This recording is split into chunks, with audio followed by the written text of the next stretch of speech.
Question করেন, আমরা within 10 minutes programme শেষ করে দেবো। এই 10 মিনিটটা আপনাকে দেওয়া হলো, আমি ইন্টারাপ্ট করবো না। আমাদের দর্শক এবং আমাদের এক্সপার্টদের উদ্দেশ্যে আপনি বলেন যে আপনি কি করতে চান, আপনি কোথেকে করতে চান, আপনি কেন করতে চান, এবং আপনার এজেন্ডা কি। Please, floor is yours, engineer Taslim Uddin Munshi.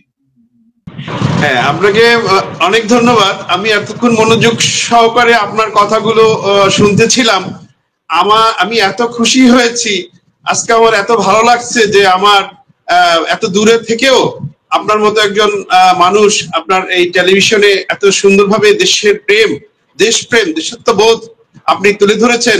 আমি নিঃসন্দেহে আমি অনুপ্রাণিত হলাম এবং আপনার এই কথাগুলো থেকে অনেক কিছু আমি জানতে পারলাম, অনেক কিছু শিখতে পারলাম এবং ভবিষ্যতে আমি আপনার এই কথাগুলোর মধ্যে থেকে অনেক পরামর্শ নিয়ে সামনে আগাতে চাই। এবং আপনি খুব সুন্দরভাবে বলেছেন যে বাংলাদেশের মানুষ যে এই সরকারের যে কাজে সন্তুষ্ট, আমি ব্যক্তিগতভাবে মনে করি। আমি আসলে আমাকে কিছু প্রশ্ন আপনি করেছেন, সেটা আমি খুব সুন্দরভাবে কথার উত্তর দিতে চাই। সেটা হলো যে একটু ইন্টারাপ্ট করছি যে এই বিপ্লবী সরকার কাউকে জিজ্ঞেস করার কোনো প্রয়োজন মনে আছে বলে জাতি আমরা মনে করি না। Thank you. তো আমি এই বয়সে এসে বুঝাতে চাচ্ছি যে আপনার সাথে আমি সম্পূর্ণ একমত। উন্নত দেশে যেটা বললেন, রিটায়ার্ড পার্সনরা সেখানে কথা বলে, স্পিকার হিসেবে কথা বলে, তাদের মেধাকে নেওয়া হয়।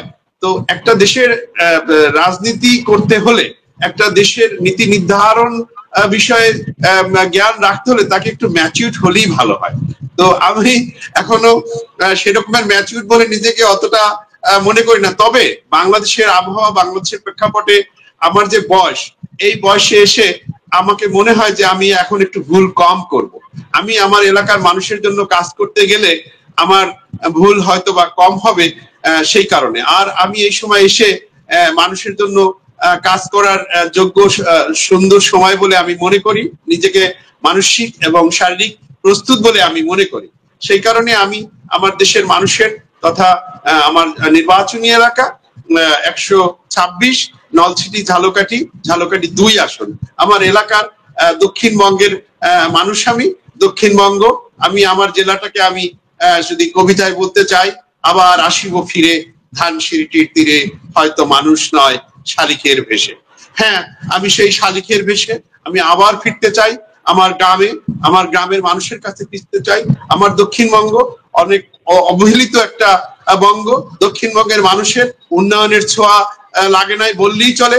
যেখানে আপনি শুনলে অবাক হবেন, আজ পর্যন্ত একটা উন্নত মানের হাসপাতাল নাই, একটা উন্নত মানের একটা ইউনিভার্সিটি নাই, একটা ভালো একটা ইন্ডাস্ট্রি নাই।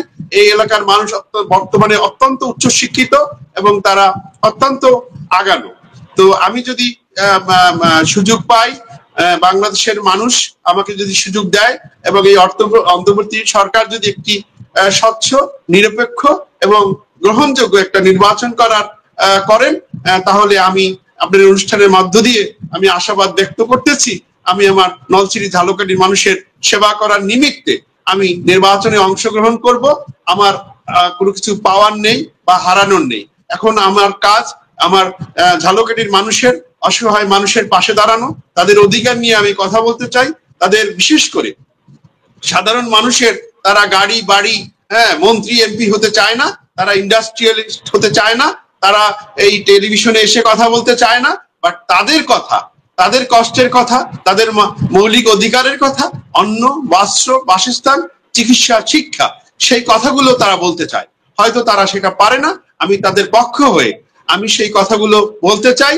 হয়তো আপনার এই সুন্দর টেলিভিশন, যেখানে অনেক দর্শক শ্রোতা আপনার এই টেলিভিশন এই কথাগুলো শুনে, আমি তাদের প্রতিনিধি হয়ে এভাবে কথা বলতে চাই এবং আমার এলাকার মানুষের দোয়া ভালোবাসা নিয়ে, সমর্থন নিয়ে যদি আমি বাংলাদেশের মহান জাতীয় সংসদে যেতে পারি, আমি জাতীয় সংসদে গিয়ে আমার এলাকার মানুষের দুঃখ দুর্দশা আমি লাঘব করার লক্ষ্যে আমি কথা বলতে চাই, তাদের অধিকার নিয়ে কথা বলতে চাই এবং দেশের উন্নয়নে আমি কাজ করতে চাই।